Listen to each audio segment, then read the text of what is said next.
All right, BYD is someone special, or are they? That's going to be the question that we're going to answer today, and how they stack up to what is happening over at Tesla. My name is Paul Barron, and this is TechPath. We're going to jump into it today with our market mover session, which is a little different. You guys have probably recognized these. Basically, what our market movers are is we capture a whole bunch of data, we look at a bunch of analytics, then we take a look at what's happening in the news, and then also just on our own research, and we try to come to an assessment and give you a result at the end. So that's kind of the idea behind the market mover. Today's, of course, is going to be on BYD. Before we get started, I want to tell you this is not investment advice. This is an educational and research package that is based on our own findings and options, and we're not financial advisors, but we do highly recommend that you do your own research and due diligence, whether you're investing in the private markets or the public markets. All right, so I'm going to break down today the scenario as where is BYD in relationship to Tesla today? How vertical could they be? Where do they stand in terms of batteries? And then also the Chinese sales opportunity for BYD. Let's kind of jump into the first thing here, which is basically the whole approach toward closing in on Tesla. And if you look at some of the things that are in the news recently, here was out of Nikkei out of Asia. China's BYD raises $4 billion. This is basically now a war chest to combat Tesla. Now, granted, Tesla's sitting on a lot more cash, but this is definitely a big move when you look at where this company is going. Its opportunity here is pretty large when you look at the vertical nature of BYD. They do a lot of things other than just EV. Obviously, they're a battery manufacturer. They also do electronics. They're a much larger and more vertically integrated company than what I think a lot of people understand. And if you have done a lot of research on BYD, you already get this. So we are going to have an analyst coming on soon that we're going to break down BYD a little bit deeper even that we're going to do today to kind of give you even a different kind of look of where this is going. But one of the things that happened is BYD suffered a 17.4 drop in new energy vehicle sales for 2020, moving only 189,000 autos, but the company has begun tracking a path to recovery, selling 28,000 vehicles in December, which was more than double their volume earlier this year. Also, BYD marks the latest in a string of share sales to China's EV industry, especially among companies that have been listed in the US in the last month alone. NIO raised $3 billion, XPeng and Motors and Li Auto raised $2.5 billion over, which is about $1.3 billion, respectively. So some big moves in the Chinese automakers for sure. And kind of where their opportunity lies is when you start to look at their vertical advantage. Vertical advantage is really kind of driven around their battery side of the business. And what I've highlighted here, and you'll see, one is they're hiring engineers for their EV battery plant. This is going to be a big thing because of the fact that they need the ability to handle the European market because it is a big market for them. You'll notice also I've highlighted the BYD based in southern city of Shenzhen is also making semiconductors for EVs sold, which was 426,000 vehicles last year. Among them were 189,000 EVs. So they're a big semiconductor provider for the EV market share in China, and that's only going to grow. When we see the chip shortage that we've been seeing across the EV market share, and actually all automotives scenario, this is a very interesting position that BYD is in because they are one of the makers, so they can kind of give somewhat of a preferential treatment to their own vehicles in any kind of scenario where we see these chip shortages becoming a real thing. The other thing that I wanted to break down on BYD was a little bit about kind of their history, their overall key people. They've done a variety of things around their team, their products, and so on. Here was a kind of just a quick rundown on everything that's happening at BYD. The big thing here that I think you should look at is the lithium ion, basically the product side, which is the lithium ion battery cells for passenger vehicles, commercial, energy storage systems. They're already in that. In addition, the company also manufactures lithium ion for consumer electronics, smartphones, all those kind of things. And then BYD Automotive, the company's auto manufacturing subsidiary, builds a range of battery electric, hybrid electric, and combustible powered passenger cars. all commercial vehicles, trucks, and buses, which they've done a couple of things around going in that direction. Their revenue, interestingly enough, from Q1 to 3 of 2020 was down 43.7 compared with Q1 to 3 2019. However, as I said earlier, that has started to move around and we started to see a very heavy correction on this. There are some interesting things in their battery tech, which is the Blade battery. You've probably heard us talk about the Blade battery here on our show, along with many others. But basically, the Blade battery, announced in March of 2020, which is a new battery pack concept focused on increasing range and safety. It's remarkably good performance in a nail test, which is where a nail is driven through the battery cell. To me, this is very interesting because with lithium-ion cells, they're very, I won't say susceptible to damage, but they can be damaged. And when you're talking about essentially a skateboard design in an EV, these vehicles need to be able to handle the road wear, things flying up from the wheels, potholes, scenarios that can really cause a lot of problems. China alone has had several vehicle fires battery fires due to these kinds of scenarios. So this is where the Blade tech really comes into play. And I think that is going to be something that over time, this may start to show as a major differentiation point for BYD in terms of their battery tech, which is essentially the Blade tech. Also, when you look at this, this is also expected to get its production into 2021. The BYD Tang, which is their SUV. If you've never seen the BYD Tang, you should definitely take a look at it because to me, it kind of looks like the RAV4, Toyota's RAV4. Has a lot of those styling elements. It's that midsize SUV, beautiful car. And this is one of their top sellers, but it does have a useful range of like 1.2 kilometers, roughly 3,000 discharge cycles. So this is one of those things that could get out into, and when I say 1.2 million, meaning that's a vehicle that is definitely going to get the length of use that a lot of these EV makers are trying to get to, which is the million-mile SUV, which is really kind of where Tesla is going in terms of the direction. So with the Tang and with what BYD is doing in the Blade tech, both of these things kind of move BYD's offering to cars and vehicles, SUVs, they're going to be able to get to that 1 million mile mark, which is very impressive when you look at the overall direction of BYD. So that's a big thing. Lithium iron phosphate, which is their Life PO4 technology. Basically, it's a cell swap out, typical lithium cathode materials such as lithium cobalt oxide, lithium iron phosphate. Lithium iron phosphate cells are lower overall energy density, but are also less common in passenger vehicles where long range and weight is prized. This is another factor in the diversification of BYD's battery lineup. So when you look at their rival, which is CATL, this is a company that could kind of go head to head. And when you kind of consider the growth requirements that companies like Tesla, BYD, Rivian, and the likes are going to need in terms of growth, along with these other, so many other fringe EV companies that are starting to take up battery supply.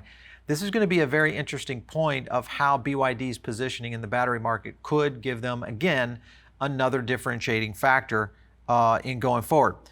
Production bases, let's talk about where they're building these things and to what level that they're getting production. So this is their Shenzhen capacity, which was 14 gigawatts an hour. Haizu capacity was 2 gigawatts. Then you get another 24 gigawatts coming out of Shanghai. And you can kind of see the flow out. The planned capacity here is 20 gigawatts per year. And again, this really rolls up into being able to grow both the company's ability to sell vehicles or sell battery technology to the Europeans and maybe some of the German manufacturers, and also be able to really ramp up their own sales because of the gigawatt production that they'll have in place, which is pretty impressive when you look at them overall. BYD's current production capacity is estimated around 60 gigawatts per year. It had previously stated intent to increase the figure to around 100 gigawatts. However, the battery demand saw a significant short-term drop through 2020 as a result of the coronavirus, of course. That's assuming that a 60 gigawatt annual capacity, which is where we were just referencing. This, I think, is going to get corrected this year and 22. and really kind of blow out the opportunity for BYD in terms of manufacturing on the battery side. So let's kind of look at the company's stock price and go into the breakdown. This is their year to date, so January through here. And what I did was I compared BYD, XPeng, and Tesla. And you'll kind of notice that all of these EV stocks almost mirror each other. Obviously, the pricing differences are unique and different, but when you look at what they're doing, the tech stocks took, or excuse me, the EV stocks took a bit of a pounding in March. We saw a little bit of a rise, and now we're on a bit of a downturn after Tesla's first quarter earnings has kind of helped identify that as, because Tesla being the market leader, it's one of those stocks that if you watch where EVs are going, it kind of goes the way of Tesla. So if Tesla is having any kind of questions that are coming up, and Q1 presented a ton of questions on the Tesla plan and how they were going to move forward. I won't get into that on this episode, but I have a lot of thoughts on that as to where Tesla is going and how that might play into it. So anyway, let's also jump into what's causing the slump. Because as we just showed you, there are some slumps that are happening here. Chinese auto sales are definitely on a fast track, but will it hit a speed bump? This was vehicle sales in China in the month of March, soared for the 12th month to 2.53 million units over, which is basically their Automobile Manufacturers Association that recorded this. Sales spiked 75% from the corresponding period of 2020. So this is, of course, my whole position on China is they are definitely in a very fast growth mode, and they're in a position, I think, with where Tesla has kind of held that number one spot. I'm really curious as to whether or not Tesla, well, I know there's going to be some close-in on Tesla's numbers in 2021. 2022 might be the year, though, that we see the Chinese automakers actually come in and make its way towards controlling the Chinese auto market, which would really have a dampening effect on Tesla's sales, because Tesla, as you know, has the Shanghai plant, a gigafactory moving. By then it's going to be in full steam. It is pretty much at full steam now, but the potential there of Tesla being able to meet with some heavy competition is real, and I think BYD is going to be one of the manufacturers that will meet them with that competition. Another point here was deliveries of light vehicles, including sport utility vehicles, sedans, multi-purpose. This grew 77% in China, and to exceed 1.87 million units in March this year. And delivery of commercial vehicles, including pickups, buses, rose 68%. Also another category where BYD has been and has shown growth in the buses industry of electric buses, which is going to be a big market, I think, obviously in Europe and in China. If you look further into what else was there, there's some other data. Basically, NIO, which currently carries ZAC ranks number 3, which is a hold position, delivered 7,200 vehicles last month, skyrocketing quite a bit, as you can see here. EV vehicle makers Li Auto and XPeng also delivered, so you can kind of see their growth. This is a good thing for the fact that BYD is still moving in this direction, but the big scenario here was the chip deficit was basically kind of playing the spoil sport here. So that's the scenario that I think is slowed both BYD and many of the all automakers in general, but BYD, NIO, XPeng, etc., are all slowed and seen slow slumping stock prices, which has caused the scenario of basically kind of a correction in the EV market. Even as recording this today, Tesla, of course, went under the $700 mark after Q1 earnings and is now bouncing around the $700 mark today, almost a week after the earnings themselves. So this is going to be something that I think we need to keep a close eye on. What we did was we jumped in to this particular stock, and I wanted to see the sentiment value of where people were trading as the stock was dipping. And so what I'm showing you here is a quick chart on sentiment based on the stock price and where its major dips occurred. So if you look at their February dip, sentiment was rating at 69.3. Then if you look at their big dip in March, sentiment bumped up just slightly. So that tells me that this was a good buying opportunity. You continue to see another slight dip in March, also bumping up slightly to 70.92. And then you see this April dip, which was the one that just occurred here in late April. Again, their sentiment score bumped up to 71.68. So what do these mean? When you see sentiment scores continuing to rise during, and when I say sentiment scores, these are sentiments of investors, retail investors, general investors, mostly through social, and they're looking at how they think the stock will trade in comparison while the stock is moving downward. And that's one of the things that when we look at it, if the sentiment starts to rise during a dip, it tells us that retail investors have faith and conviction in that stock, which means it's a great buying opportunity. So we'll get into that in a second, but let's talk about it. Is this a buying opportunity? We'll kind of wrap up here on the topics. Is it a buying opportunity for you? Yes, this is a clear buying opportunity where this stock is currently trading at around 42 bucks a share. This is one of those scenarios, I think, if you're looking to own innovative stocks and EV stocks, this is one to put in your portfolio and definitely hold. If you're looking to try to move, do market moving around this particular stock, maybe not necessarily the stock for you. That doesn't mean that I think this stock is going to fall much. I do think we'll see a little bit of movement and bouncing around, but I do think this stock is definitely going to take a bit of a range increase as we start to see the quarterly numbers roll out this year, because I do believe the chip shortages are going to start to become less of a problem. BYD is going to continue to ramp up its overall. It's got new money coming in. And, you know, Warren Buffett, I mean, has put so much into this particular EV player.